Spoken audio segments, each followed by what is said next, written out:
Fala galera, meu nome é Lion Lopes e está começando mais o Startup Life, o seu podcast sobre negócios, tecnologia e inovação.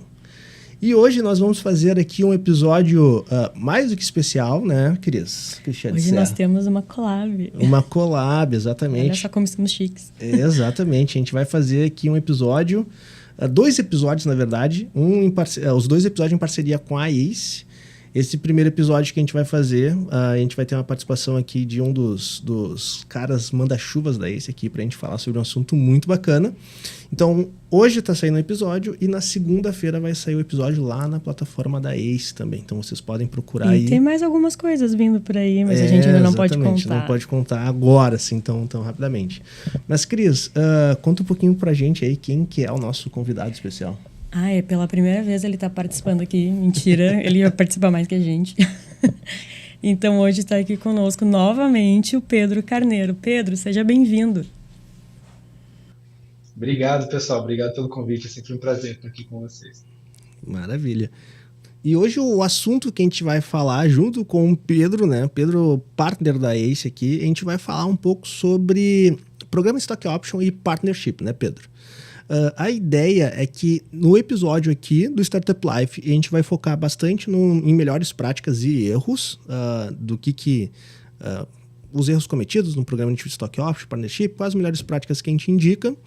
Mas lá no episódio da Ace a gente vai falar muito mais sobre estruturação de um programa de Stock Option, estruturação de um programa de Partnership, como funciona, as místicas de como constituir isso, de que forma que tem que ser feito isso, para cumprir legalmente e também negocialmente os requisitos de um programa de Stock Option, né? Então, vai ter a visão estrutural, jurídica aqui do lado, do meu lado aqui, né? Representando daí o Silva Lopes, Startup Life, e o Pedro lá vai falar um pouco sobre o que um fundo de investimento, né?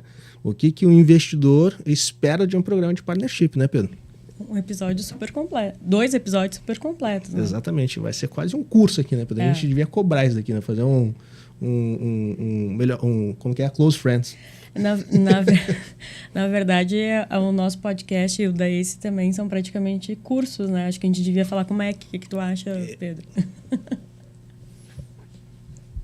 A gente vai montar um novo curso para distribuir aí, que vai ser melhores momentos dos nossos podcasts. E aí a gente cobra ingresso. Exatamente. Pela curadoria. Exatamente. Então, para a gente iniciar aqui o nosso bate-papo hoje, vamos começar aqui num bloco para a gente, né, quem estiver escutando esse episódio primeiro, a gente dá uma conceituação básica sobre o que é Stock Option, o que é Partnership. Mas, lembrando, né, o conteúdo mais bruto sobre o que é, como estruturar, vai estar lá dentro do episódio da Ace. Então, para começar, Pedro, se o pessoal está nos escutando aqui, quer chegar no podcast da Ace, como que faz? Legal, a gente tem 2 linhas de podcast, né? A primeira, que foi a que nasceu mais cedo, fala mais sobre inovação no geral e é meio que prima irmã do Cortex, que é a nossa consultoria de inovação, então um pouco mais amplo, que é a Growthaholics. Então tem uma newsletter, um podcast, é só procurar o Growthaholics no Google, Viciados pelo Crescimento, que você vai encontrar tudo lá. E também tem o nosso site, né, startups.com.br. Growthaholics também está no Instagram, em todas as redes. E a gente tem uma linha mais nova voltada para startups e empreendedores, que é o Falando em Startups. Nesse Falando em Startups, a gente vai um pouco mais a fundo em alguns tópicos que são mais importantes para os empreendedores e ajuda eles a ter uma perspectiva um pouco diferente. Então, a gente aprofunda sobre o momento do exit, sobre o momento de escolher os seus investidores, como preparar um pitch deck, algo que não está necessariamente ligado ao ambiente mais macro de inovação, mas que a gente sente que faz muita diferença para os empreendedores que a gente investe aqui. Né? Então, o Falando em Startups também tem os acessos diretos no nosso site, e se você procurar Falando em Startups no Instagram ou dentro das nossas plataformas, você consegue encontrar também. Maravilha. E super indico aí, baita podcast aí. E eu acho que para iniciar, então, a nossa conversa, embora, como já explicamos, vai ter um conteúdo, assim, um episódio com conteúdo, a gente pode dizer, mais teórico, mas sem ser chato, né? Sim.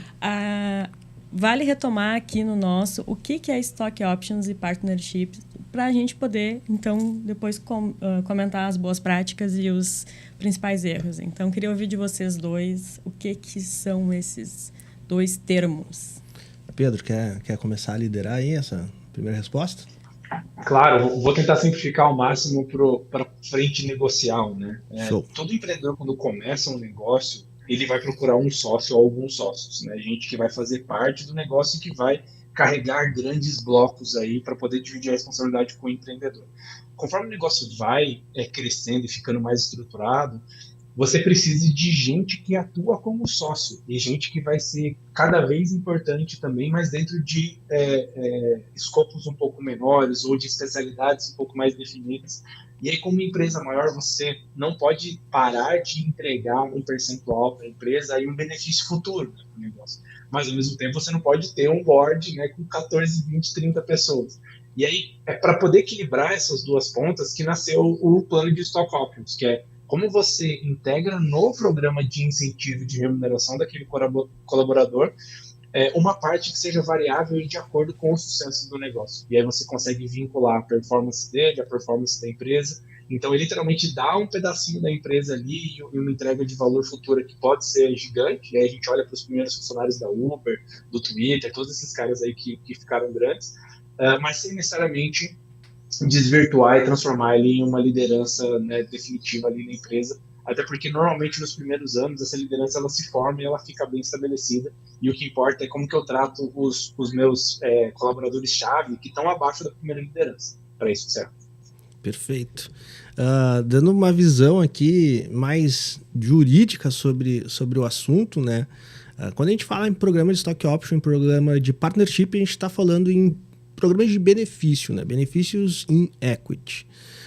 Então, a grande diferença é que o programa de stock option nada mais é do que uma opção, né, que tu entrega para o teu colaborador. Então, tu tem um colaborador da empresa, que ele está performando muito bem, e tu entrega para ele uma possibilidade dele adquirir uma parte dessa tua empresa em um determinado prazo, cumprindo determinados requisitos. Ele é um programa de atração, né, de talentos. Então, tu consegue chegar para um grande talento que está alocado dentro de uma outra companhia e falar para ele, eu tenho aqui remuneração, benefícios e tudo mais, e eu ainda tenho a possibilidade, né, de te entregar uma opção onde, em determinado prazo, cumprindo determinados requisitos, tu pode adquirir um percentual, uma fatia da empresa que tu está trabalhando. Então, ele tem esse objetivo muito de atrair talentos. O programa de partnership, ele tem um objetivo maior, até de fazer uma retenção dos talentos que estão dentro da companhia. A grande diferença do programa de stock option para o programa de partnership é que no programa de partnership, tu já chama o cara para ser sócio da empresa e ele pode crescer a participação dele de acordo com metas e prazos, ou ele pode, inclusive, diminuir a participação dele de acordo com metas e prazos também. Então, um programa de partnership, tu traz todo mundo já para o quadro societário, daqueles que tu apontou, e na medida que eles vão performando bem, eles ganham mais participação, na medida que eles vão performando mal, eles perdem participação. Já no stock option, não. No stock option, tu só vai adquirir essa participação depois de passado determinado prazo e cumprido determinados requisitos para fazer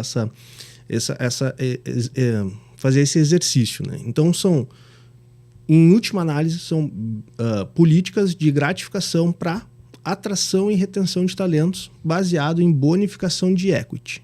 Acho que esse é o ponto básico, assim. Lembrando, se vocês quiserem entender mais profundamente, lá no episódio da ACE, falando sobre startups, a gente vai estar explicando muito mais de como constitui, quais são os requisitos, né, como que faz para constituir isso dentro de uma limitada, como que faz para constituir isso dentro de uma SA, qual que é melhor, qual que é pior, o que eu tenho que tomar cuidado para eu não ter um programa que vai trazer uma ilegalidade, pode trazer um prejuízo para a empresa, um prejuízo para o colaborador. Então isso tudo está lá na ACE. Aqui a ideia é a gente trazer só um conceito básico. A gente partir agora, né, Cris? Exato. Para um segundo ponto. Qual que é o segundo ponto que a gente vai falar hoje, então, Cris? A gente vai falar de boas práticas, porque o nosso episódio aqui, ele é positivo, então a gente vai falar primeiro de coisas positivas, depois a gente fala dos erros e como solucionar. E dar um pitaco ali, dicas de como solucionar esses problemas. Então, quero ouvir também de vocês. Hoje aqui eu tô só de entrevistadora. Tu tá de mediadora hoje. Tô me sentindo Marília Gabriela. Bom, melhores práticas. Pedro, quer começar aí sobre tua visão de melhores práticas na visão do fundo, do investidor? Hein? Legal. Acho que tem sim algumas melhores práticas. Vamos olhar primeiro para fora e depois para dentro, né? Olhando para fora, quais são as coisas que a gente enxerga que são importantes na hora de construir um Stock Option Plan? Primeiro, você conseguir pensar já alguns anos para frente, porque você pode até estar dando direito à opção hoje, mas isso é um compromisso de muito longo prazo que lá na frente pode fazer diferença na distribuição de equity do teu negócio. A gente já viu alguns casos, né, em que o empreendedor fala: nossa, eu gosto muito desse cara, toma aqui 5%. Toma aqui, 5%. E aí, eventualmente, acaba o número de 5% que ele consegue Sim, dar para qualquer um, sim, sem antes, né, atrapalhar as próximas rodadas dele. Então, acho que um ponto importante é calcular o stock option pool, né? Ou seja, o quanto que você perfeito. vai dar de stock option e fazer uma boa divisão em relação a não as pessoas que estão hoje no negócio, mas sim como que vai ser a estrutura nos próximos 4, 5 anos. Então, se você Perfeito. espera um crescimento em quadro de pessoal, quais são as novas lideranças e as novas caixas que hoje não tem ninguém, mas que no futuro pode ter uma pessoa-chave que você vai distribuir, né? E aí eu acho que isso é olhando para fora, porque você começa a fazer um planejamento de cap table, porque é o recurso mais finito de qualquer negócio. E é o mais Toda caro, empresa e é o mais caro, né, Pedro? Sem dúvida nenhuma, né? e é o mais caro, sem dúvida. Toda empresa, é igual o tempo, né? Sim, Toda empresa tem 100% do seu cap table disponível. Que sim, nem eu e você temos 24 horas do nosso dia. E sim. você vai olhar a Microsoft, ela tem 100% do cap table dela. E isso é uma coisa que não muda. Então, conseguir, né, equalizar isso é importante. E eu acho que a segunda coisa, olhando para dentro, eu acho que é um dos erros que a gente vai comentar depois também, a comunicação interna tem que ser, assim, Uhum, muito bem feita. Desde perfeito. a comunicação institucional, até de passar isso bem para as primeiras lideranças, até o repasse disso para baixo, porque como é um assunto muito sensível, né, que ele está atrelado à remuneração, à compensação das pessoas, é muito fácil você ter uma má interpretação ou começar algum rumor ali dentro. Então, você conseguir comunicar muito bem dentro para que isso seja mais uma coisa positiva do que negativa, também é um desafio que não é todo mundo que pensa, não. Acho que é só colocar lá, tá Sim. uma folha na parede e tudo bem, sendo que você precisa, é igual cultura, né? Precisa sempre ficar reforçando e comunicando até todo mundo tá bem tranquilo com isso. E tu trouxe um ponto muito bacana, Pedro, sobre a definição do Stock Option Pool, né? De quanto que vai ser dividido, né, essa participação, qual é o recorte do equity, do cap table que eu tenho da minha companhia, que eu vou trazer para esses beneficiários, né? E algo que eu recebo muitas perguntas de vários clientes conhecidos, inclusive aqui dentro do podcast, né, no canal no YouTube, na visão mercadológica, vamos dizer assim, né? Existe um stock option pool que é quase que padrão, que é bem aceito pelos fundos de investimento, pelos investidores, ou não? Cada negócio pode ser analisado de uma forma distinta. Cada negócio é diferente os stock option pools eles abrem em momentos diferentes, mas independente disso, apesar de não ter uma regra específica, né, acaba ficando entre a cruz e a espada quando o empreendedor tem que escolher, no sentido que, olha, número um, se o negócio ele for intensivo em pessoas e eu for ter algumas pessoas-chave no negócio, algum investidor mais para frente vai exigir, seja imprescindível você ter um stock option.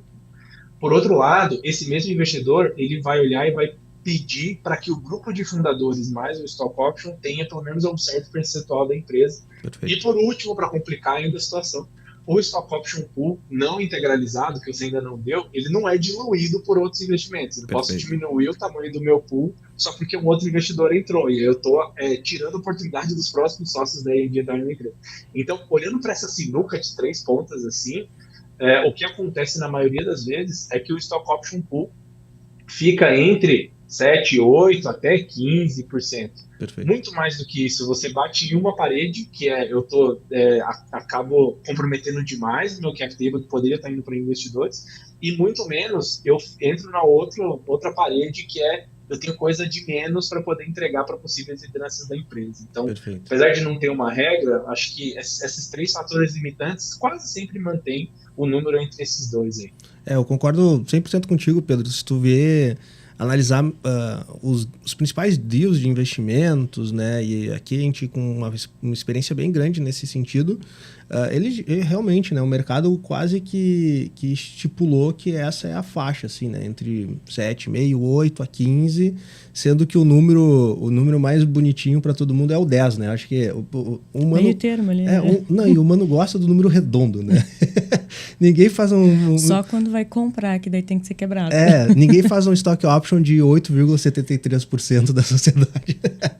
Então, cara, isso eu acho que é uma grande resposta que a gente traz aqui para quem está nos ouvindo. Se tu estiver estipulando um programa de stock option entre essa variável aí de uns 7,5%, 8% até uns 15%, você está estipulando stock option pool adequado, sendo que o 10% é assim, o grande número que se utiliza bastante, mas como o Pedro falou, isso depende, claro, de cada negócio, mas nenhum negócio, por mais específico que ele tem, vai ter o viés de tentar puxar esses percentuais ou muito mais para cima ou muito mais para baixo. Então, sempre analisa isso. Eu tenho um stock option de 25%. Cara, isso não vai ser bem visto pelo mercado de venture capital e talvez tu realmente tenha que dar uma repensada ali em qual que é a tua estratégia de utilização do stock option pool, né?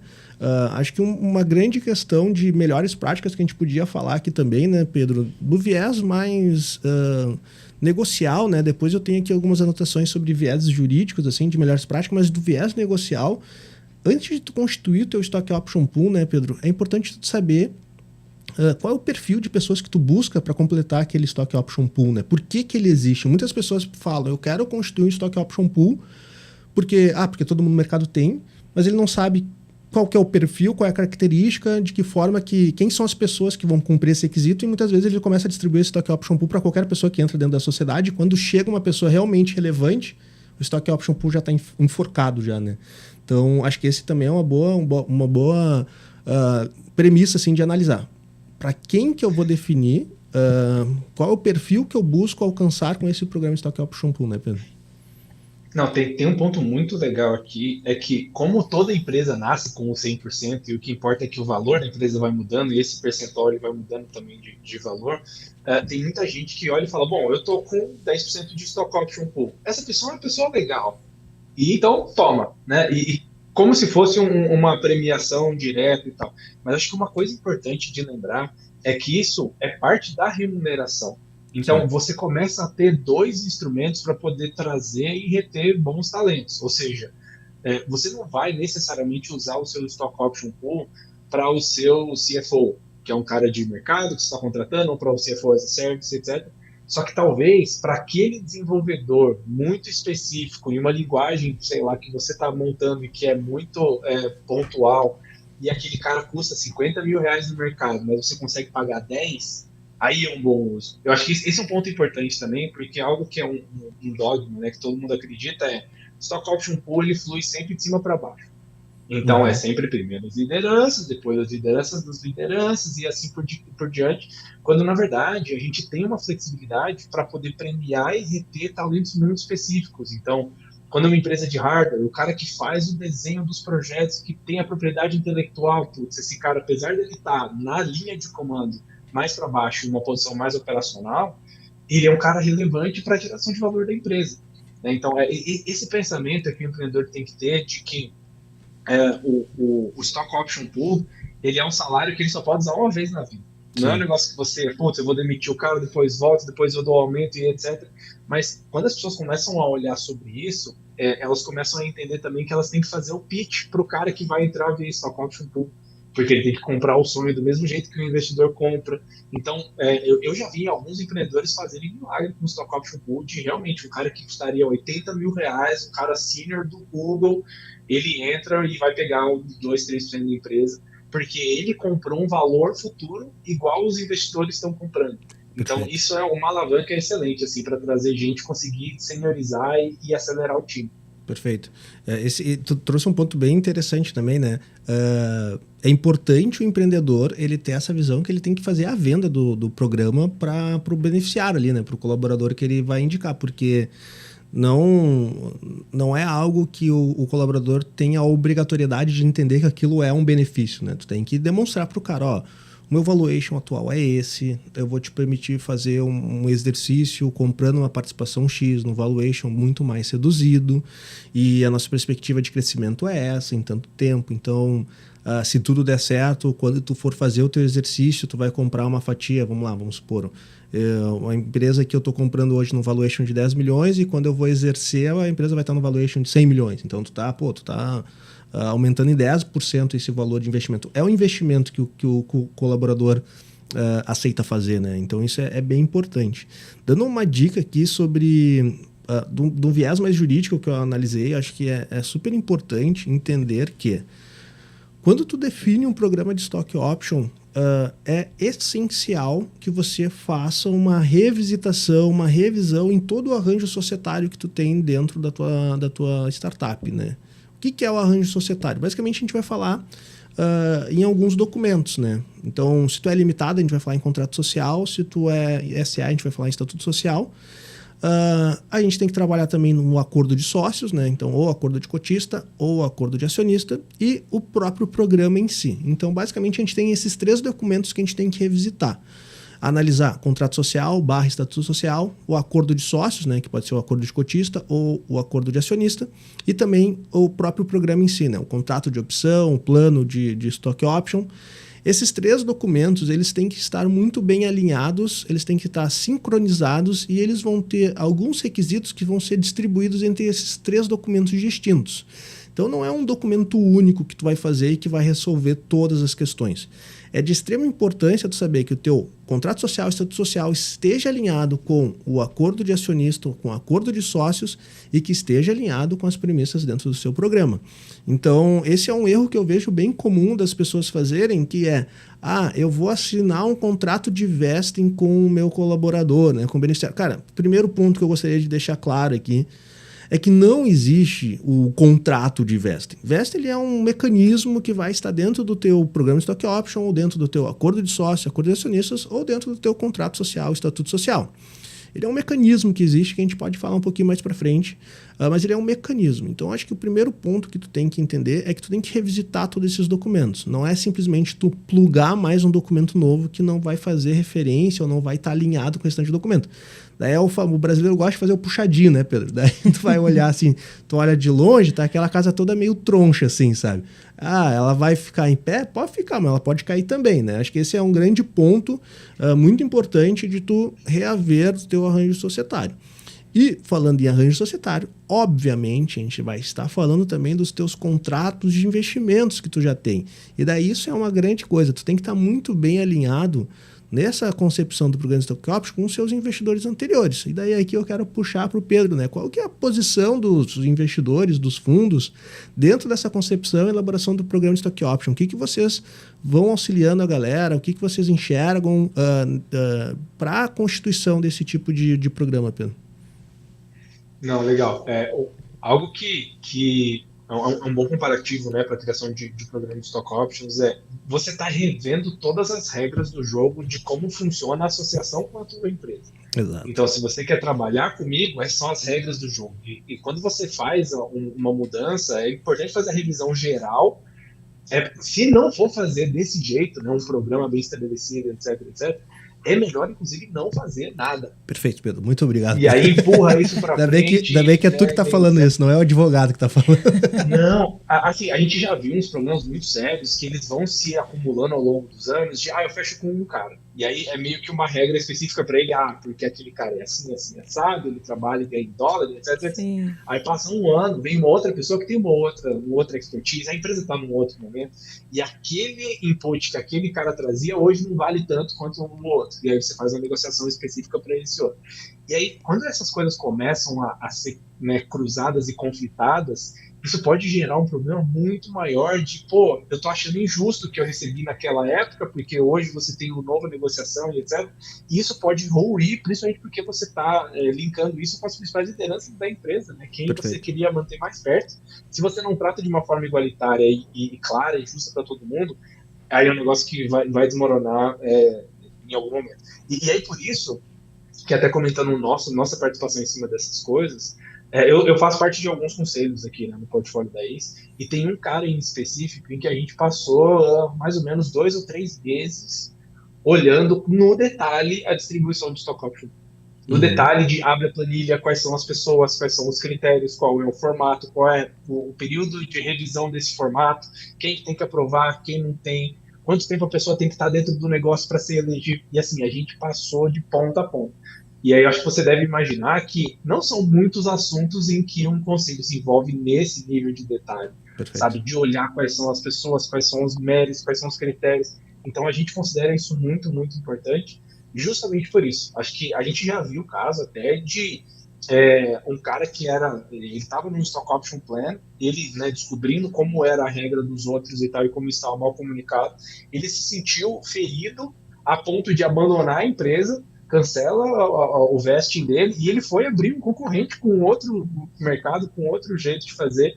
Então, acho que se isso tem um poder destrutivo tão grande quanto é o poder construtivo. Perfeito. Eu acho que são dois lados assim muito, muito intensos. E aí, nesse caso, quando uma empresa ela já está estruturada o suficiente para poder trazer o conselho para perto e refazer essa regra do jogo, a gente olha com bastante cuidado e não tem aquela de preciso soltar um stock option ou um plano no próximo mês porque aquele cara lá está ameaçando sair. Isso a gente não faz. Sim. A gente para e fala, tá bom, regra do jogo, vamos revisar aqui, demore 1, 2, 3 meses, e assim a gente vai com cuidado, etc. Porque um dos principais erros também lá na frente se você não dá a devida atenção, tanto na parte documental quanto na parte negocial, para qualquer plano de stock options, e você comete um erro na hora de definir essa regra do jogo, lá na frente você não pode mudar sem uma repercussão muito grande. Perfeito. Então, fiz uma coisa errada. Passou 2 anos, o cara vai testar e ele vai investir. E fala, putz, não, isso aqui não funciona mais, etc, etc. E você perde toda a credibilidade do programa. Então, acaba sendo um ponto bem sensível, assim, porque, de novo, né, trata com a vida pessoal das pessoas e com a expectativa que ele tem de ganhar no futuro. Então, os fundos, pelo menos os fundos que a gente conhece, assim, os que são mais fortes, sempre tem um olhar com muito mais cuidado, assim, para esse tipo de questão. Perfeito. E tu trouxe um ponto bem interessante, né, Pedro? O programa de Stock Option ele tem um potencial de ser muito benéfico ou muito maléfico para a sociedade, né? Um bom programa de Stock Option, certeza que vai trazer muitos benefícios para a companhia. Um programa de Stock Option ruim, mal executado, ele vai trazer problemas no mesmo potencial de como ele pode ser positivo, né? Porque você está trazendo pessoas para dentro da parte mais importante da sociedade, que é o quadro ali de sócios, né? Então, por mais que tu tenha ali dentro dos mecanismos de acordo de sócio, acordo de acionista, mecanismos de diferenciação do que né, acontece com um cara que entrou via benefício e um cara que é founder, mas no final das contas ele é um sócio, ele é um acionista dentro da sociedade. E tu tem que ter um alinhamento muito bom dentro dele. E daí eu acho que eu conecto aqui com outro ponto muito importante, uma dica que eu dou de melhores práticas que é extremamente relevante. Primeiro ponto, a gente entender a definição dos gatilhos de exercícios, né?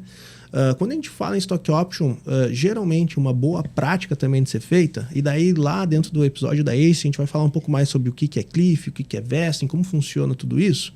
Mas uma boa prática a ser feita é assim, tu não entregar a opção totalmente cheia pro cara, então o cara tem a possibilidade de adquirir, sei lá, 2%. Tu não entregar isso tudo dentro de um exercício só, tu definir alguns exercícios com espaçamento entre eles e que esses exercícios eles estejam sempre vinculados a gatilhos muito objetivos, né? Fugir um pouco daquela subjetividade. Então eu falo que quando o cara cumpriu algum gatilho que permita ele exercer a opção de compra dele, tem que ser preto no branco. É assim, a resposta tem que ter sim ou não. Não algo de não sei, vamos verificar.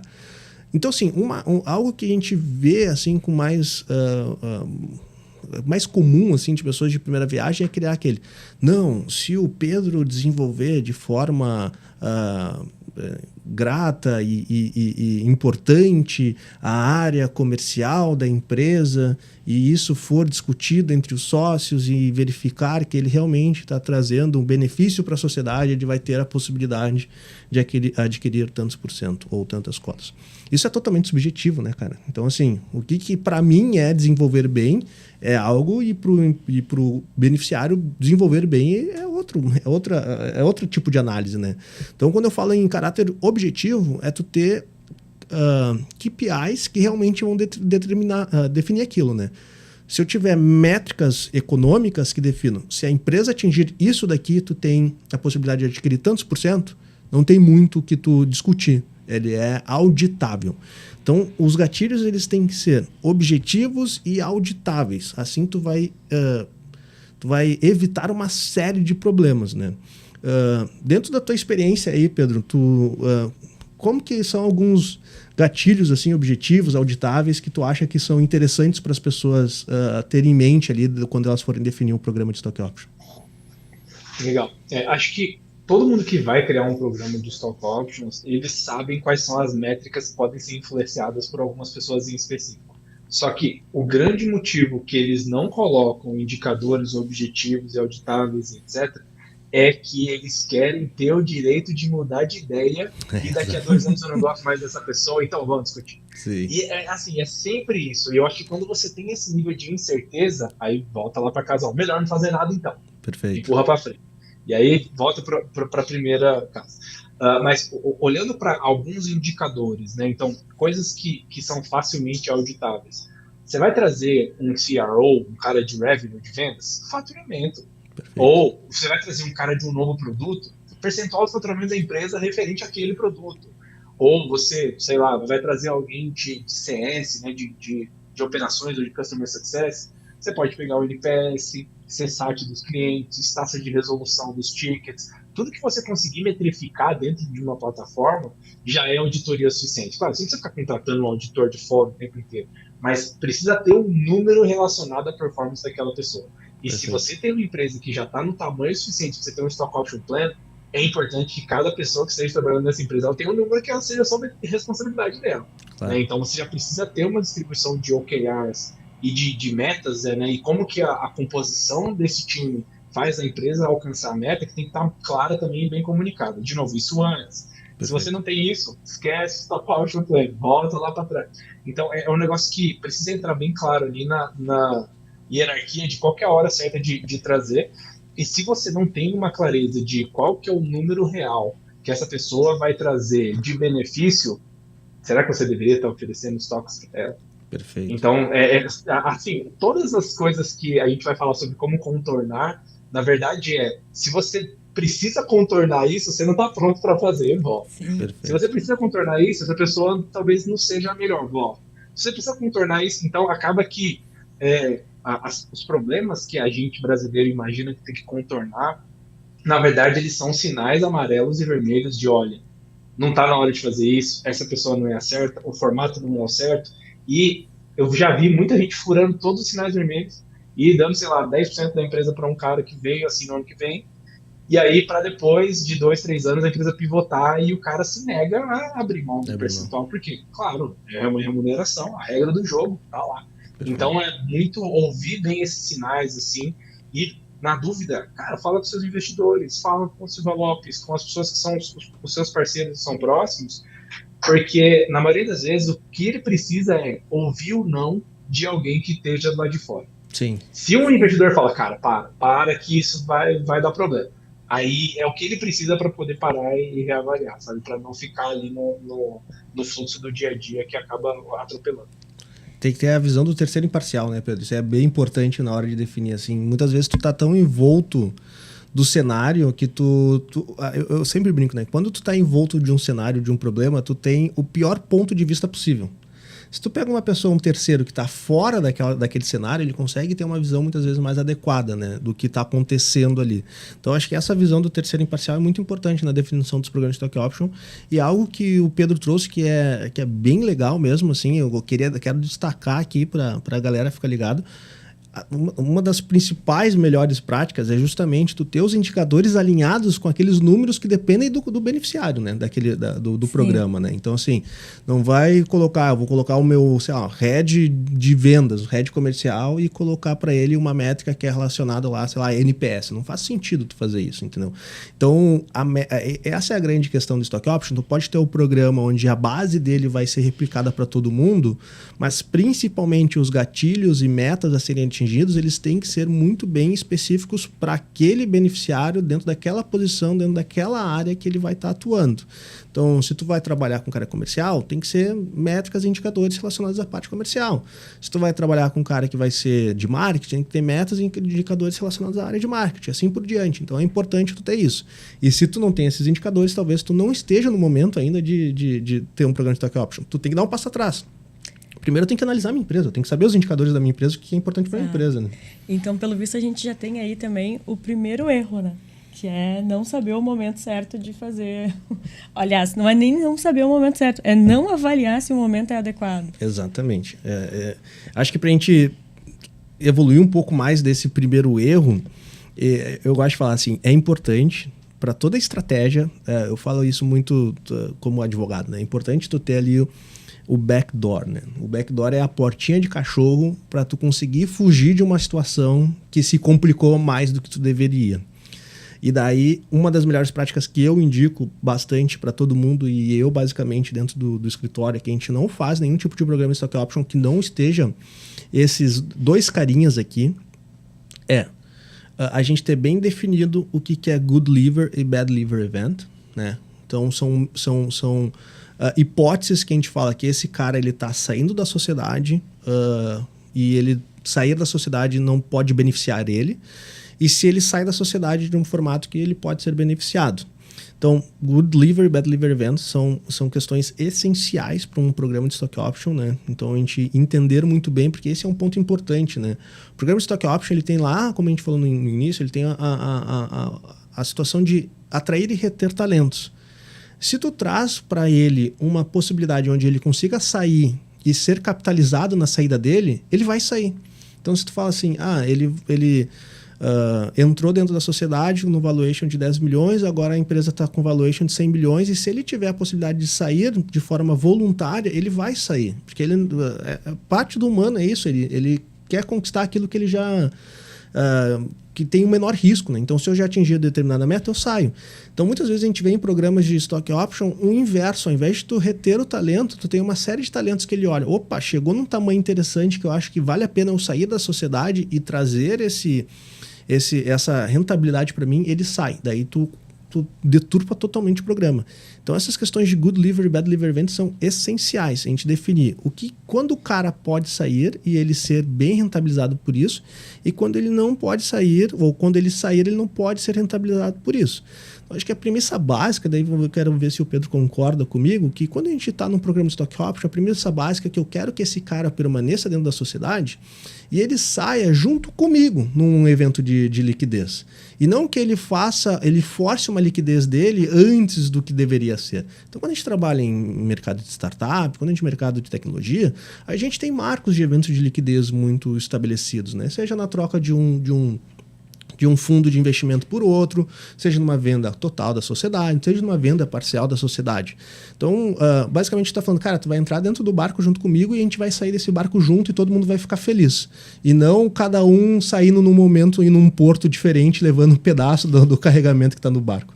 Então, acho que isso é um ponto muito importante. Queria ouvir um pouco, Pedro, sobre se ele compartilha um pouco da minha linha de raciocínio também, Pedro. Eu concordo 100%, até porque as pessoas que estão no Stock Option Plan, elas são avaliadas com muito mais detalhe por investidores. E aí, quando você vai olhar no modelo de investimento, você tem dois tipos de colaborador. O colaborador que vai usar o dinheiro do investidor, ou seja, eu vou criar novos negócios, eu vou abrir novas operações, etc. E o colaborador que vai trazer o dinheiro do investidor. E quando você entra no Stock Option Plan, você muda de lado. Ou seja, o investidor ele vai olhar para ti e vai falar, pô, eu vou investir porque aquele cara tá no Stock Option Plan e aí, se ele acredita no negócio, eu vou acreditar também e assim por diante.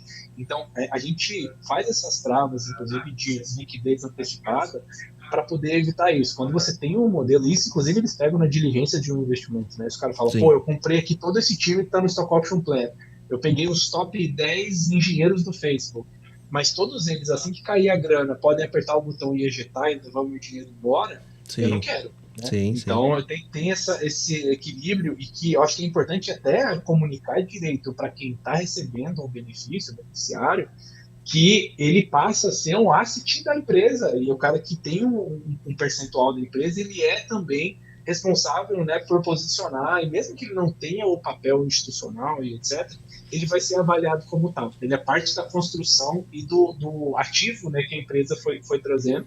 E se você não tem esse tipo de limitação de saída, você pode gerar alguns eventos muito esquisitos, em que a gente até já viu, né, em grandes empresas acontecerem, de o cara acaba, sei lá, montando um evento que não necessariamente é necessário para a empresa crescer, ou seja, a empresa precisava de 10 milhões de reais, mas o cara consegue levantar 20, 30 para poder se beneficiar em curto prazo de uma saída que ele vai trazer para ele, pessoa física, e depois a empresa que se vire, né, com o percentual que você deu e tal. Então, é justamente para evitar esse tipo de coisa e, de novo, né, comunicação. Eu acho que você ser beneficiado do Stock Option Plan não necessariamente é só benefícios, né, só receber e etc. Você começa a ter também algumas obrigações e um papel um pouco diferente dentro do negócio. Perfeito. E para complementar, eu sempre falo que o Good Liver, Bad Liver Event, ele tem sempre uma duplinha, que é a cláusula de recompra, que é como que eu vou executar isso, né? Se o cara está saindo da sociedade, por exemplo, pegar um exemplo clássico aqui, né, Pedro? O cara é um baita cara, tá ali, tá trabalhando, tá feliz, tá com o seu programa de Stock Option muito bom, só que ele recebe uma proposta para ganhar 10 vezes mais dentro de um outro lugar que tem um programa de Stock Option muito interessante. Faz sentido esse cara sair e continuar com a opção de participar dessa sociedade onde ele nem atua mais? Do meu ponto de vista, não faz. Então é importante entender que isso vai fazer um critério de Bad Liver Event e basicamente tu tem que ter uma cláusula de recompra, porque esse cara ele pode ter duas situações. Ou ele pode ter não exercido nenhuma opção, e daí a gente pode simplesmente extinguir essas opções no momento de saída, ou ele pode ter exercido parcialmente. Então ele pode ter exercido, vamos lá, ele tem 4 exercícios, ele exerceu 2, tem mais 2 para fazer. Se ele sai, beleza, ele extingue. Mas faz sentido ele continuar dentro da sociedade? No meu ponto de vista, não. A gente tem que valorizar e até trazer esse percentual de volta para o pool. Esse acho que é o ponto mais importante, para tu trazer um outro cara que possa assumir essa posição que ele está. E daí, ali dentro da cláusula de recompra, tu vai estipular de que forma que eu vou recomprar essas ações que ele já exerceu, né? Qual vai ser o valuation que eu vou recomprar, qual vai ser o preço que eu vou recomprar, para justamente eu conseguir ter sempre o meu pool de stock option para pessoas que estão atuando na sociedade, e não pessoas que tu tem várias pessoas que já exerceram e daqui a pouco não estão nem mais trabalhando na sociedade. O que tu acha, Pedro? Eu concordo, acho que isso acaba causando, né, em uma situação mais extrema, quando você tem uma rotatividade maior ali de gente que recebeu stock options, isso vai secando o pool, e mais pra frente, finge que você colocou, né, para 5, 10 pessoas, as pessoas operaram 1, 2 anos e começaram a investir, e depois elas começam a sair do negócio, o negócio ainda não alcançou 100% do potencial. Chega lá na frente, se elas levam esse stock option junto com elas, e aí elas ainda têm um pedaço da companhia na saída, e elas ficam passivas, eu acho que tem duas coisas que são importantes. A gente aqui como VC, a gente acredita que quem não está no risco mais não deveria participar do upside. Ou seja, o momento em que a pessoa ou o investidor sai do risco, você calcula todo o risco que ela passou ali atrás e qual que é o benefício que ela deveria ter, trava ali, e aí a partir dali para frente, como ela não está mais colocando, né, o risco dela, seja o próprio capital dela no caso do investidor, ou o tempo e a vida dela no caso do colaborador, você não deveria ter direito de né, capturar isso mais para frente. E eu acho que tudo bem você, né, ter uma pessoa que, sei lá, ela contribuiu muito e ela acabou construindo um ativo, uma habilidade intelectual importante para o negócio, só que o mais importante é cada pessoa que está fora aproveitando o benefício futuro significa uma pessoa que está dentro que não está aproveitando. Perfeito. Porque, de novo, né, são 100% da empresa e isso não muda. Então, é muito importante definir os termos de recompra e, de novo, ter isso claro. E na maioria dos negócios, você pode olhar desde a Ambev até as grandes empresas que têm capital aberto na bolsa, você tem uma política de recompra agressiva, porque a ideia é que você privilegiar o comprometimento de longo prazo. E você, né, comprar a empresa um ano e depois, se você for sair daqui a 5, 10 anos, você conseguir capturar esse delta, mas não menos do que isso. Perfeito. Uma dica final, não melhores práticas, mas pode ser melhores práticas, né? Tu sempre tem que estudar muito bem tudo que tu vai executar. E hoje em dia a gente tem muito conteúdo dentro do mercado sobre stock options, sobre programa de partnership, né? Então tem tudo. Né? Eu posso dar o spoiler já, Cris? Será que o Pedro deixa também? Acho que tá vindo uma coisa muito boa por aí. Assim, nós, junto com a Ace, né? Nós e o Alop, junto com a Ace, a gente tá bolando um e-book muito bacana que vai ser lançado, falando sobre como estruturar um programa de Stock Option, sobre melhores práticas de estruturar um programa de Stock Option. Então, acho que uma dica que eu dou é sempre estude muito bem antes, né? O como que está sendo executado, como que o mercado executa. E algo que poucas pessoas sabem, mas, assim, pô, lá, eu quero entender como que é um programa de Stock Option, como o Pedro falou, da Ambev, né? Como que os caras funcionam, como que eles fazem isso? Uma dica, pessoal, toda empresa listada na Bolsa de Valores, ela tem o dever de publicar dentro da sua plataforma de relacionamento com os investidores programas como esse. Então, se tu falar assim, ó, eu quero entender como é o programa de Stock Option Ambev, tu pode jogar no Google, programa de Stock Option, programa de opção de compra de ações Ambev. Se eles tiverem, vocês vão encontrar isso dentro da plataforma de RI, de relacionamento com investidores. E assim, em qualquer empresa listada na Bolsa de Valores, qualquer uma, tu vai conseguir encontrar. Então, tu consegue ver assim, pô, quais os programas mais arrojados, assim, mais robustos que tem dentro do mercado? Tu tem acesso, cara, tu consegue ler, tu consegue ver, tu consegue entender como funciona. Então, vale a pena, assim, não é algo que tu não tenha informação, inclusive prática. Tu consegue ter informação prática. Claro que daquelas empresas que não são listadas na Bolsa, que são empresas privadas, ainda tu não consegue ter esse tipo de acesso. Mas se as empresas listadas na Bolsa, que são as mais robustas, que têm que se preocupar cada vez mais com critérios de governança corporativa, sem dúvida nenhuma tu já vai ter um arco de aprendizado muito grande, tu já vai conseguir ter referências muito boas ali para entender um pouco. Claro que tu tem que entender que os critérios que uma Ambev vai usar não necessariamente vai funcionar para a tua startup que está começando agora, mas tu tem um ponto de referência para analisar como funciona. Com certeza. E agora, dando seguimento aqui no nosso script, Exato. Vamos para o nosso último bloco, que são os erros. E daí eu queria introduzir aqui uma pergunta para vocês, que o Pedro falou muito ao longo aqui do nosso episódio sobre comunicação, sobre comunicar bem os funcionários, os colaboradores. E então, eu queria perguntar para vocês o que a gente não deve fazer, quais são os erros na hora de criar essa cultura de stock option na empresa. Pedro, quer iniciar aí? Posso começar aqui. Eu acho que vou começar com um negócio mais amplo, assim, o principal erro de qualquer empreendedor, quando ele olha para a remuneração ou pacote de incentivo, é assumir que as pessoas não conversam entre si. Eu não entendo por que eles pensam isso. Mas quando você trabalha num programa de remuneração e de incentivo, é muito importante que você tenha isso aberto, não necessariamente a folha, no salário, tudo aberto, mas o processo tem que estar muito claro, desde quais são os estágios, né? Ou seja, quais são os cargos, não necessariamente salários, mas quais são os cargos em que você tem de evolução, como as pessoas estão encaixadas neles, e a partir de qual momento aquela pessoa passa a ser elegível para stock options. E dentro do modelo de stock options, tudo bem que pode haver uma questão negocial aí de que uma pessoa vai receber um percentual maior do que a outra pela contribuição, o vesting pode ser diferente, pode ser acelerado e etc. Mas olhando para a comunicação, o que a gente fez aqui na ACE, e eu acho que funciona bem para negócios de startups também, você fazer um evento de lançamento desse processo.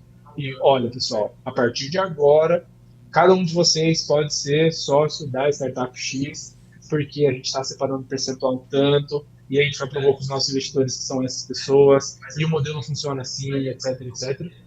Porque você quer ao máximo ter uma única fonte de verdade, que é a empresa. Ou seja, tá com dúvida? Toma aqui um horário a cada 15 dias para poder tirar dúvidas e falar sobre isso. Vamos falar na próxima staff meeting, vamos mostrar o material, vamos publicar na intranet, vamos fazer um PDF explicando, etc.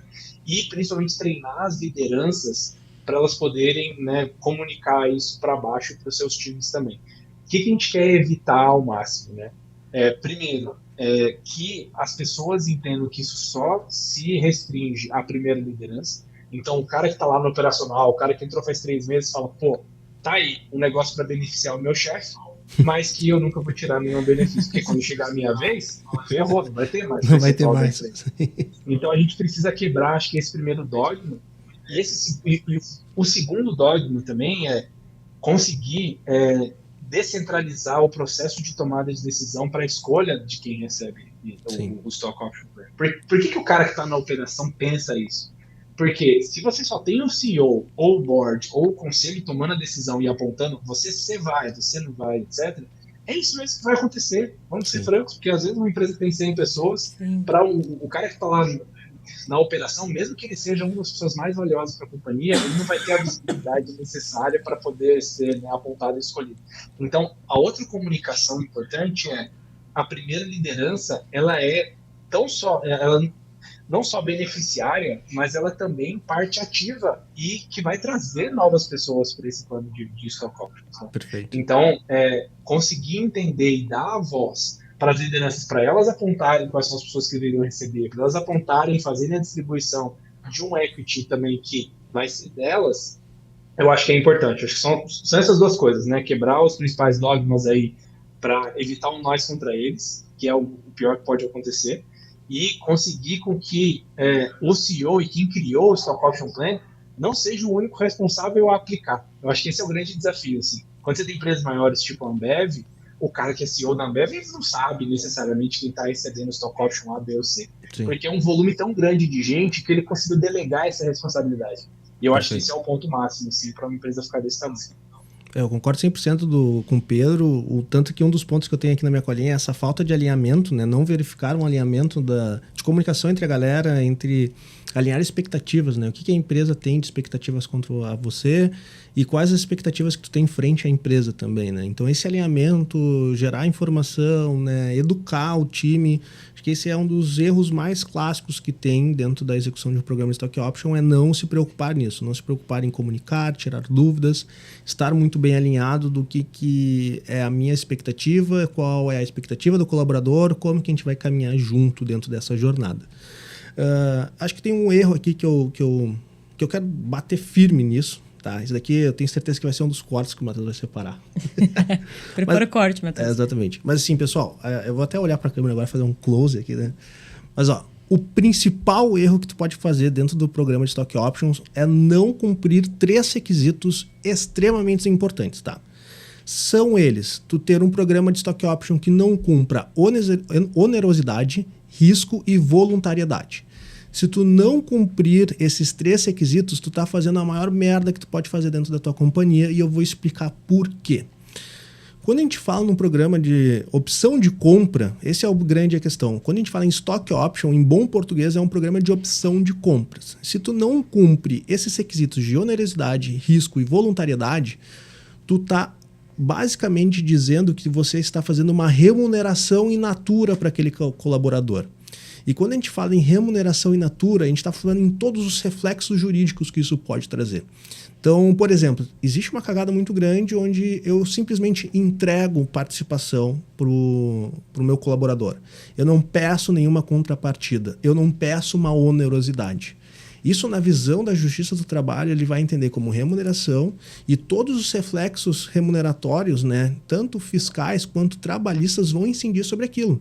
Então, aquilo vai se tornar base remuneratória, ele vai incidir o 13º, vai incidir em férias, vai incidir em recolhimento de INSS. Então, tem uma questão tributária e trabalhista gigantesca frente a isso. Isso já é pacífico no judiciário, pessoal. Se tu não cumprir esses 3 requisitos, vai ser considerado remuneração e tu vai se ferrar aí em médio e longo prazo, tá? Então, é importantíssimo tu cumprir onerosidade. Então, eu tenho que fazer que o meu colaborador ele desembolse uma grana sobre isso. Tem que cumprir a questão de risco, então eu não posso ter um retorno garantido para o colaborador, como eu, fundador, como os investidores, eles estão dentro do risco, o beneficiário também de Stock Option tem que estar dentro desse risco, e a voluntariedade. Eu não posso entregar opções para um cara que não quer ter opções. Então ele tem que ter essa voluntariedade, tanto de executar a opção, quanto de participar no programa de Stock Option. Então acho que se de tudo que a gente está falando aqui, que são de melhores práticas até então, de erros comuns, esse sem dúvida nenhuma é o erro que tu não pode cometer. Tu não pode ter um programa de Stock Option que vai não cumprir esses 3 requisitos. E daí eu queria ver com o Pedro, né, se compartilhando um pouco, né, se vocês já tiveram algum caso, claro que preservando nomes, de programas que não cumpriram isso e deram algum problema aí. E como que vocês souberam lidar com isso como investidores? Assim, a gente já teve problemas negociais da pessoa, assim, né? Então a gente já teve planos que não estavam robustos o suficientes. E quando a gente teve um evento de saída, por exemplo, a gente não tinha recompra garantida, a gente não tinha condições de recompra, e quando vira um negócio negocial, na prática, você tem uma pessoa que tem um equity que é refém. Não, eu vendo só se você me pagar 30 milhões de reais. Ele vai capitalizar isso, né? Ele vai Não capitalizar. dá, né? Ele vai capitalizar. Mas olhando para algum entrave jurídico ou mudança de interpretação, qual que é o principal e o pior que já aconteceu com a gente, tá? A gente já teve alguns investimentos em que você pega investidores já bem estruturados, gente que investe lá de fora, você precisa fazer uma série de alterações até contratuais para poder flipar a empresa para fora, montar uma coisa equivalente, etc, etc. E uma das coisas que aparece como red flag em investimento é: olha, isso aqui não está 100% íntegro do ponto de vista jurídico e muda isso, senão não vamos entrar. Porque isso gera a capacidade do cara deixar. Tem um passivo muito grande ali possível trabalhista, e no fim das contas eu não quero que esse passivo seja meu investidor. Então, melhor você resolver isso dentro de casa. Então, tem alguns casos que a diligência demora meses a mais, porque de repente você está com um cheque lá de 20 milhões de dólares esperando o Pix. E, nossa, peraí que eu preciso resolver isso aqui agora. E aí você para tudo e corre atrás de uma pendência jurídica que você deixou para trás. Que assim, você estava correndo risco e falou: olha, eu vou correr esse risco porque a chance é baixa, isso vai demorar mais em frente, etc. E eu prefiro fazer do jeito que eu quero aqui. Tudo bem, a gente está num business de correr risco. Só que quanto mais você vai evoluindo, mais o perfil de risco da empresa muda. Exato. E chega uma hora que você não pode mais correr aquele tipo de risco. E aí alguém vai te travar. Né? Pode até ser que chegue nas últimas consequências e que você receba uma intimação judicial e que você tenha uma multa porque você deveria ter recolhido uma série de coisas que você não recolheu. Só que no fim das contas, o mais usual e o mais garantido é: alguém vai chegar, apontar e falar: isso aqui eu não compro. Perfeito. Esse risco eu não compro. Então conserta antes da gente ir para frente. Né? Então eu acho que é o pior que já aconteceu com a gente. Mas que, enfim, isso gera um estresse gigante, né? De você perder um potencial investidor. Esse é o ponto principal, né?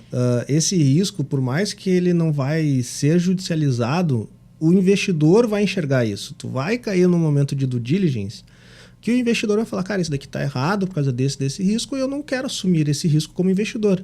Acho que um dos pontos mais importantes, né, Pedro, quando a gente analisa o mercado de startup, o mercado de tecnologia, é que já tem uma diversidade de risco envolvendo o próprio mercado, o modelo de negócio, o modelo de monetização. E daí esses riscos mais jurídicos, por assim dizer, que eles são previsíveis, eles podem ser trabalhados e mitigados. O fundo de investimento, o investidor, ele já sabe disso, ele vai falar: cara, esse risco não tem por que a gente assumir, se já tem um jeito certo de fazer sem assumir esse risco. Então, corrija aí primeiro e depois a gente continua a conversa, né? Exato.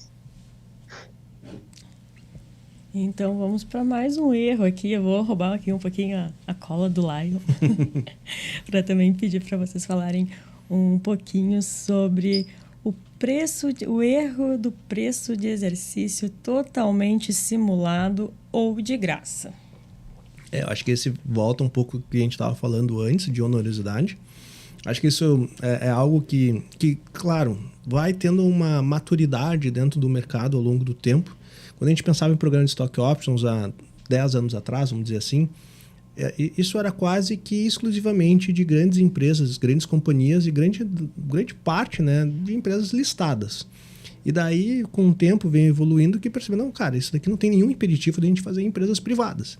E daí, quando foi fazer isso em empresas privadas, começou a ter algumas distorções. E uma das grandes distorções era justamente isso: eu vou fazer o cara adquirir uma participação gigantesca gigantesca entre aspas, assim, uma participação relevante da minha companhia, pelo um preço, deve aquele velho máximo, pelo preço de exercício de R$1. O cara adquire lá, ele adquire um patrimônio equivalente, sei lá, 10 milhões pagando R$1.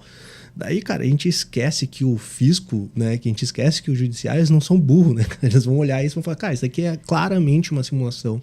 Não tem nenhum critério econômico por detrás disso. ou entregar isso simplesmente de graça e daí ter reflexos trabalhistas muito grandes, e daí quem é mais maduro como um fundo de investimento, ele vai enxergar e vai falar, cara, isso daqui tá errado. Acho que então um ponto, esse é um erro, né? Tu fazer um preço totalmente simulado de graça. Uma dica que eu dou, tá? Tu tem que ter um critério de avaliação para aquele exercício. Então tu fala, cara, pode ser descontado. A avaliação da empresa é essa e eu vou dar um desconto de tantos % sobre o exercício. Mas quando alguém for analisar, seja um investidor, seja em pior das hipóteses um juiz, ele vai analisar e falar assim, não, cara, isso daqui ele tem um fim negocial. Faz sentido negocial isso. Não é simplesmente uma simulação. Pior coisa que tu pode fazer com um fundo de investimento, pior coisa que tu pode fazer com um juiz é tu achar que o cara é idiota e falar assim, não, isso daqui ninguém vai perceber, não, é um real, mas tá tudo certo. Então, cara, esse é um grande erro. Pedro, eu queria ouvir se tu concorda comigo ou não. Eu concordo 100%. Eu acho que tem um equilíbrio bem legal de construir na hora de executar e de construir a regra do jogo, porque a gente já viu a outra ponta também causar problemas, que é, Sim. Tudo bem, eu tenho uma regra objetiva e eu vou colocar um desconto, sei lá, de 40%, 50% em relação à última avaliação e etc. E aí, foi feito isso num ano X. Daqui a 4, 5 anos, o negócio cresce pra caramba, a empresa está avaliada em 500 milhões de reais. E aí o cara que comprou o vesting lá atrás e que vai ter 5%, para ele executar a próxima tranche dele, ele precisa pagar R$1 milhão do bolso dele. Sim. Porque a empresa cresceu num ritmo muito maior do que a capacidade financeira dele. Sim. Então tem um equilíbrio legal também de definir uma regra objetiva, mas algo que a gente já fez em conselho é estressa as situações mais limite. Perfeito. Tá bom, e se a empresa virar unicórnio SoftBank investir ano que vem? E o cara vai ter que tirar R$10 milhões do bolso para poder comprar 1%? É impossível. Sim. Né? Então, como que você, ao invés de contornar isso, e de novo, né, quando aparece um problema nesse caso, você precisa contornar, significa que você errou na concepção ali lá atrás. Então, se você precisar de R$10 milhões de um colaborador para ele manter o stock option dele, eu preciso mudar a regra lá atrás. Eu preciso colocar um desconto maior, eu preciso mudar o jeito de apuração. Talvez não seja por um terceiro que vai investir, talvez seja pelo capital social integralizado, talvez a grana que não entrou ainda não importa. Então você tem alguns instrumentos para você se desvincular necessariamente, mas não pode ser arbitrário. Acho que esse é o ponto importante, né? Porque aí, de novo, um cara paga R$1 e o outro paga 230 mil. Caramba! E aí, acho que esse é o risco, né, principal de fazer algo que não tem uma regra muito já bem desenhada. E outro erro aqui que a gente pode dizer que como o Pedro disse, então se está dando um problema é porque rolou lá no início, tem que voltar. Com certeza esse também é um erro inicial, né, Lion? Perfeito. Que é de não ter o contrato de trabalho. Isso é um ponto importante. Geralmente não só para stock options. Não, mas é que isso é não sei de onde surgiu, uma mística, que eu já me encontrei várias vezes conversando, daí assim, tá esse beneficiário aqui, cadê o contrato de trabalho dele, a relação de trabalho junto com ele? Não, mas eu tenho um contrato de stock option assinado com ele. Cara, isso não quer dizer que se tu tem um contrato de stock option, não significa que ele sempre vai ter duas vinculações. Uma vinculação societária, que é o contrato de stock option, e uma vinculação de trabalho. Então, se é um prestador de serviço, se é um empregado, ele tem que ter um contrato de trabalho. Tu assinar só um contrato de stock option não significa que tu tem que ter essa segunda vinculação, que é a vinculação de relação de trabalho com essa pessoa, né? Então, sempre tem que ter esses dois documentos, pessoal, pelo amor de Deus. Tem que ter tanto o documento de stock option, programa, tudo que a gente falou aqui, mas nada disso substitui a relação que tu tem que ter de trabalho, a relação que tu tem que ter de prestação de serviço ou de freelancer, o que for, mas tu tem que ter esse tipo de relação junto com o cara, senão tu tá assumindo outros riscos aí que daí não são nem relacionados ao stock option, né? É isso aí. Assim, um jeito fácil de pensar é que o plano de stock options é você estar dando o privilégio daquela pessoa física se tornar um investidor numa condição especial. Perfeito. E aí, claro, né, você pode trazer outros fundos e tal, mas o que principalmente encaixa quando você faz essa narrativa é: eu não deixaria uma pessoa comum entrar no negócio como investidor. Mas você está aqui no dia a dia, você está aqui, você vai estar comprado por longo prazo e tal. Então eu vou abrir a oportunidade, a janela para você se tornar um dos investidores a uma condição especial e com um limite tal. Aí cabe você aceitar ou não. Então, se ele está entrando como investidor, ou se tem a possibilidade de entrar com um stock option, um contrato de vesting lá na frente, isso não tem nada a ver com o contrato de trabalho dele. São duas coisas diferentes. É que o contrato de trabalho faz ele merecer um tratamento especial para se tornar um investidor. Perfeito. Mas esse é o modelo. Perfeito.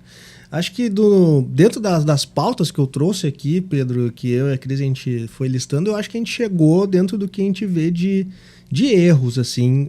Claro, existem vários outros erros, mas eu acho que esses são os principais que a gente trouxe. Queria ver, tem mais algum erro aí do teu lado, Pedro, que tu acha que vale a pena a gente trazer, ou a gente pelo menos cobriu assim os principais caneladas que alguém poderia tomar assim quando está aprendendo a trabalhar com um programa de stock option? Acho que de erros como um todo a gente conseguiu cobrir bem. Acho que tem duas dicas assim finais pensando do nosso lado, que é, primeiro, não é porque todo mundo está fazendo que você deveria fazer também. Então a gente indica o porquê que isso existe, quais são os problemas que o Stock Option Plan veio para resolver. E se você não tem esses problemas, é melhor ficar sem Stock Option Plan. Lembre da sua mãe quando você era criança. Você não é todo mundo. Exato. Você não é todo mundo. Então a gente olha e fala, pô, a empresa precisa ter de partida já tudo bem definido e tal. Talvez não, porque você ainda nem tem as premissas necessárias para poder colocar algumas coisas no papel. Então não se adiante. Se você não está sofrendo com a dor que o Stock Option Plan resolve, não faça nada, foque em outras coisas do seu negócio que você vai colocar mais energia. Eu acho que esse é o primeiro, que a gente já viu muita gente tentando se adiantar, não quero já deixar tudo pronto, mas fica com vários buracos. E o segundo, que a criação do Stock Option Plan não é um projeto começo, meio e fim. Porque as pessoas elas imaginam assim, vou começar, daqui a um mês eu terminei e aí está pronto, foi.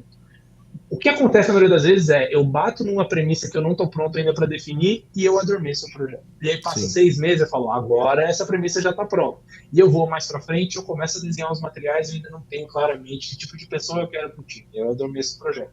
Então é um negócio que ele é mais uma construção, que muitas vezes demora mais de ano, assim, para você ir entendendo, porque a parte negocial é mais importante, inclusive, do que você só ter um instrumento lá e o cara vai assinar e depois pode dar problema. Então, não fique ansioso se você não tiver todas as respostas agora. Se você não tem todas as respostas, isso significa que o negócio não está maduro o suficiente para evoluir. Bota na gaveta, fala com os seus players, os seus benchmarks aí. E quando for realmente a hora, você vai sentir, porque você vai ter ou alguém que você precisa trazer que está muito fora do teu budget, ou um turnover elevado, ou alguém, ou alguma área que seja crítica para o negócio. E aí é para resolver a dor de cabeça que você toma aspirina. Você não toma aspirina preventivamente para just in case tiver uma dor de cabeça. Então, acho que essa inversão é um negócio que a gente vê muito, porque o empreendedor está muito ansioso para fazer as coisas acontecerem, e aí acaba pulando aí algumas etapas. Perfeito. Baita dica. Acho que uma dica final, corroborando com o que o Pedro disse, muitas vezes tu não fazer nada é a melhor estratégia, né? Então, se tu não está maduro ainda para executar um programa de Stock Option, se tu não tem... acho que tem um momento de maturidade para tu pensar um programa de Stock Option e a visão, né, de um bom fundo de investimento, de um bom investidor, eu acho que ele tem muito essa responsabilidade, né, Pedro, de auxiliar o empreendedor que nunca passou por isso em falar, cara, acho que agora é o momento, ou não, espera mais um pouquinho, vamos evoluir mais outras questões que a gente tem que evoluir. E uma outra dica que eu dou no final também é que, como o Pedro falou, ele é um programa que não tem início, meio e fim, por mais que depois que o cara execute, tu vai ter que se preocupar como que vai ser o relacionamento desse cara como teu sócio, como teu acionista. E também, durante o programa, é extremamente importante tu ter como que tu vai fazer a administração desse programa, né? Então, é importante tu ter ali uma boa planilha de cap table, bem organizadinha, de como que vai ser a evolução, os prazos de execução, né? Tu sempre está muito bem organizado com isso e não simplesmente assinar os contratos, enfiar dentro de uma gaveta e esquecer o que está acontecendo. Então, isso é importante, tá? Para tudo isso que a gente está falando, deixa aqui de novo no recado final, a gente está lançando um e-book incrível junto com a Ace. Então, né, nós aqui do Silva Lopes, junto com a Ace, a gente está trazendo todas as nossas experiências de ter participado aí de centenas de processos e programas de Stock Option durante a história das duas empresas, né, da ACE e do Silva Lopes. E a gente tentou compilar ali de uma forma muito clara, muito simples, né, de como que você pode estruturar, de como que você pode verificar o programa de Stock Option, quais são os erros, quais são as caneladas, de que forma que tu pode fazer isso de uma forma segura e positiva para o teu negócio. E complementar esse episódio que a gente está falando aqui, tem um episódio da ACE também, onde a gente vai falar daí justamente como estruturar. Né? Como que as técnicas para a gente estruturar, quais são os requisitos para a gente estruturar, e daí lá tu vai ter uma visão muito mais de processos e etapas de como fazer isso, e aqui foi muito mais uma conversa da gente trazer melhores práticas e erros, né? De como a gente pode evitar. E como faz para pegar esse e-book? Vai ter que acompanhar as redes sociais e o site tanto da ACE quanto do Silva Lopes e do Startup Life, que nós também vamos divulgar. Então, fique atento. Exatamente. Então, assim, você que está escutando esse episódio na data de lançamento, tu ainda não vai ter acesso, então acesse lá. Tá tudo aqui na descrição, né, Cris? Os perfis da ACE, perfis do Silva Lopes, do Startup Life, para você conseguir saber quando a gente vai fazer a inauguração desse e-book. E se você estiver escutando depois que o e-book foi lançado, a gente vai voltar aqui e vai colocar o link na descrição. Então, se tu está ouvindo isso depois, não na semana de lançamento, dá uma olhada aqui no link na descrição do episódio, que talvez o link já esteja aqui disponível. Mas estamos chegando aqui ao fim do nosso episódio. Quero agradecer muito ao Pedro. Pedro, muito obrigado aí. Daqui a pouco a gente já vai gravar o outro episódio. Mas obrigado mais uma vez de participar aqui. Acho que o Pedro já, né, talvez seja um dos participantes mais recorrentes aqui do Startup Life. Sempre é um prazer trocar uma ideia e bater um papo contigo. Deixa aí a audiência à tua disposição aí para tu deixar os teus recadinhos finais e se despedir da galera também. Beleza, pessoal. Obrigado pelo convite de novo. Eu acho que é um dos tópicos que são mais importantes assim, para discutir e definir uma boa estratégia de início. Só que o grande problema é que, como não dói hoje, o empreendedor tem outras coisas que, né, ele acaba focando, mas é importante manter isso aí, né, no radar. E aí, acho que sobre isso, né, a gente tem muito material e muito conteúdo que não só expande em cima desse, né, que a gente está falando aqui agora, né, que vocês comentaram muito bem, mas também para poder entender e explorar também mais outras frentes aí da vida de startup, que é o Falando em Startups. Então, acompanhe um pouco mais da ACE. Agora a gente está com novas oportunidades aí de investimento, buscando mais startups, acelerando nossos investimentos. Muita empresa agora para ser vendida e muita coisa acontecendo. O pessoal fala de recessão e diminuição do volume, mas a gente nunca ouviu falar disso não. Aqui as coisas ainda estão andando muito bem. Então, se você tem uma startup que está procurando investimento, entre em contato com a gente. Se você quer conhecer um pouquinho mais das dores e sabores de construir um novo negócio, a gente tem também muito material falando sobre isso. E espero construir mais materiais e mais coisas aí junto com vocês, que têm sido grandes parceiros. Maravilha. Muito obrigado, Pedro. E acho que um outro recado final, né, Cris? Quem é de departamento jurídico, aí, quem é tomador de decisão, né, a gente vai lançar em setembro não é um curso, assim, né? Um treinamento que Silva Lopes, ACE e Silvos Contabilidade vai fazer aí em São Paulo, onde a gente vai pegar os principais gestores, né, de departamentos jurídicos, de tomadores de decisões, e justamente fazer um dia de imersão de como elaborar esses programas, dar dica. Então, o Pedro vai compartilhar toda a experiência que ele tem na visão do fundo de investimento, na visão do investidor. Eu vou trazer a visão jurídica de como estruturar. O Cristiano Freitas, que vocês já ouviram aqui dentro do podcast, também vai trazer toda a visão de como que é a tributação disso, que traz bastante dúvidas para a galera, né? Como que se tributa isso? Então, se você estiver interessado, esse é um evento fechado, vai ser só para convidados, mas a gente vai abrir a possibilidade de você, gestor jurídico, né? Então, gerente jurídico, né? Head de legal de alguma startup, ou você founder, tomador de decisão, que vai estipular e trabalhar dentro do programa Stock Option, tiver interesse de participar, a gente vai abrir a possibilidade aqui para alguns ouvintes. Então, aqui embaixo tu vai ter o e-mail aqui do Startup Life, então é o imprensa@startuplife.com.br. Se você tiver interesse de participar, manda um e-mail para a gente, justifica porque tu quer participar, justifica quem é a sua startup, e a gente vai analisar e a gente vai conseguir abrir algumas vagas para a galera aqui que está nos ouvindo também. E corra, porque são vagas limitadíssimas, né, mano? Exatamente, são super limitadas ali, realmente vai ser um dia de treinamento muito robusto sobre isso. Então a gente tem ali, no máximo 25 empresas que vão participar. Então, quanto antes tu ouvir, se interessar e mandar aqui de forma justificada, né, quem eu sou, qual é a minha posição dentro da empresa, qual que é a minha empresa, qual é a minha preocupação e o porquê eu quero participar, aí a gente vai analisar aqui em conjunto com a ACE, em conjunto com a Cirrus, e a gente vai abrir a possibilidade. Não temos números definidos, vamos deixar para ver a galera que vai participar, mas sem dúvida nenhuma, se vier alguém que justifique de uma forma interessante, vai conseguir participar e vai trocar experiência aí com vários outros gestores escolhidos a dedo aí no mercado nacional para trocar uma ideia. Acho que chegamos ao fim, né, Cristiane? Exato. Eu ia dizer que nós ouvimos no próximo episódio, mas na verdade o próximo é o episódio da ACE. Exato. Então vocês ouvem o Pedro e o Lion no próximo. Exatamente. Então, assim, esse episódio está saindo na sexta-feira, pessoal, segunda-feira. Então, aqui, tu vai escutar esse episódio, vai ficar aqui matutando, pensando durante o final de semana. E na segunda-feira agora já vai sair lá no Falando em Startups da ACE o segundo episódio, né? A continuação ou o prequel sobre como que funciona a estruturação. Pedro, foi um prazer trocar essa ideia contigo. Nos vemos daqui a pouco. E pessoal aí que está nos ouvindo e nos vendo, nos vemos e nos ouvimos no próximo episódio. Tchau.